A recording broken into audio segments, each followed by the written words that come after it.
자, 그러면 두 번째 종목 진단을 마무리하고요. 세 번째로 가보겠습니다. 자, 이번에도 유튜브에서 찾아볼 수 있을 것 같은데요. 어떤 종목인지 바로 한번 물어볼게요. 신은석 캐스터 알려주시죠.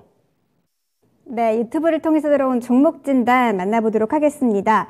닉네임 권희천 님이고요. 종목은 대한항공 26,100원에 20% 들고 있습니다. 안녕하세요. 눈이 많이 내리네요. 운전 조심하세요. 매도가와 손절가 부탁드립니다. 라고 보내주셨네요.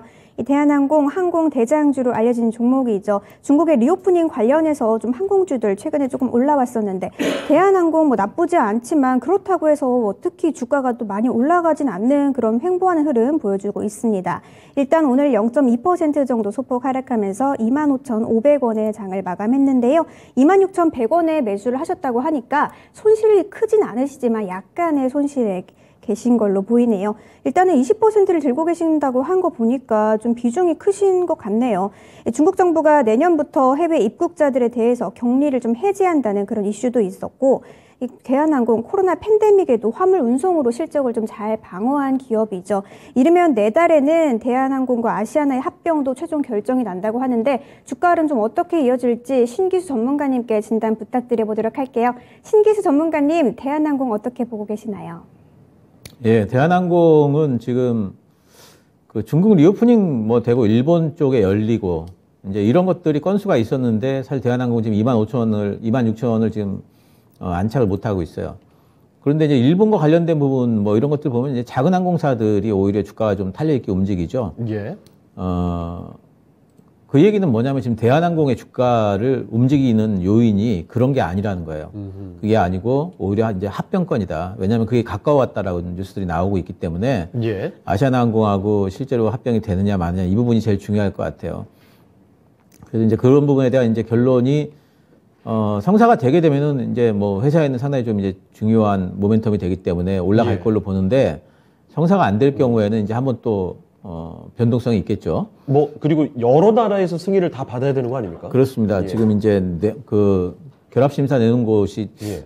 제가 알기로 대한항공이 취향 안 되는 다 결합심사를 다 해야 되거든요. 얼마 전에 영국 승인 났던 걸로 기억을 하고 뭐 그것도 중국, 아직 네. 확실하게 공식적으로 승인 난 건 아닌 것 같고요. 아, 그래요? 이제 승인 날 가능성은 높다. 아. 이 회사 지난번에 제가 기억하기로 한 14군데인가가 지금 결합심사 진행을 되고 있어요. 많기도 하군요. 네, 그 중에 예. 중요한 데가 이제 영국하고 중국하고 뭐 예. 그 일본, 미국 이런 데들, 큰 데들이 이제 중요한데 거기가 되는데 저는 다음 달에 안 될 것 같은데. 네. 그래서 이제 그런 부분들이 있고, 조금 이제 그 실적상으로 안 좋은 부분은 뭐냐면은 지금 이제 그 해운 운임이 많이 빠졌잖아요. 예. 그동안에 대한항공 쪽에 이제 항공으로, 왜냐하면 해상으로 지금 물류 구하려고 하면 못 구하니까. 네. 항공으로라도 날르자 이래가지고 했던 대한항공의 화물 수요.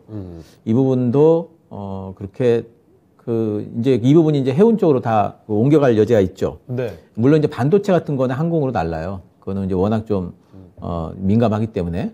근데 반도체 수요도 지금 예전 같지 않잖아요. 그래서 이제 그런 화물 수요가 분명히 좀 줄 거는 예상을 해야 되겠고, 내년도에.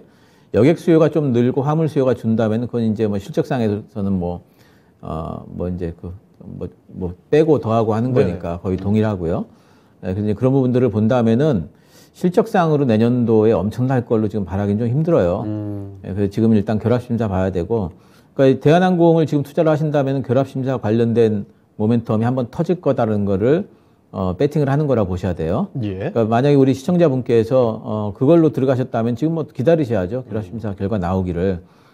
만약에 잘 나오게 되면 3만 원은 훌쩍 넘어가겠죠. 네. 3만 2천 원까지 갈 텐데 만약에 안 나오게 되면 그 결합심사가 늦어진다거나 그러면 또 실명매물 나올 수 있고요. 그것도 골치 아플 수 있죠. 그래서 그 결정을 하셔야 됩니다. 나는 결합심사 나올 때까지 기다릴 수 있다. 그리고 거기에 따라 가지고 나는 될 걸로 보기 때문에 들어가고 있다. 이렇게 하신다면 보이고요. 그런데 예상이 정말 어렵지 않습니까? 예상 어려워요. 예.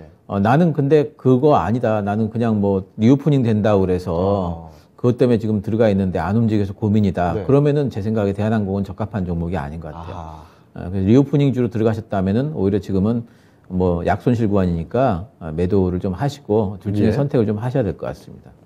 알겠습니다. 자, 항공주 대한항공을 살펴드렸습니다. 확실히 항공주에 대한 시선이 조금씩 모이고 있습니다. 최근 들어서는 중국 쪽의 이야기 특히 많이 있죠.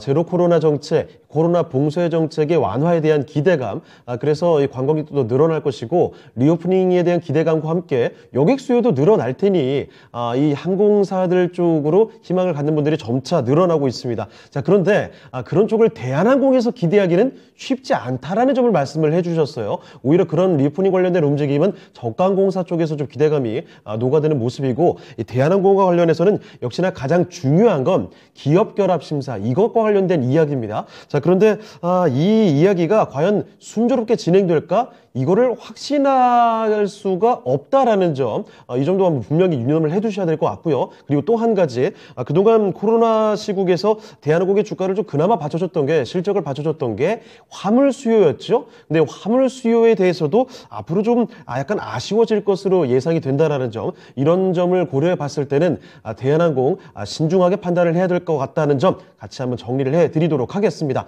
자, 대한항공 26,100원에 20% 가지고 계시죠? 권희천님의 종목 진단이었습니다. 아무쪼록 방금 진단해드린 내용들 참고하시길 바라고요.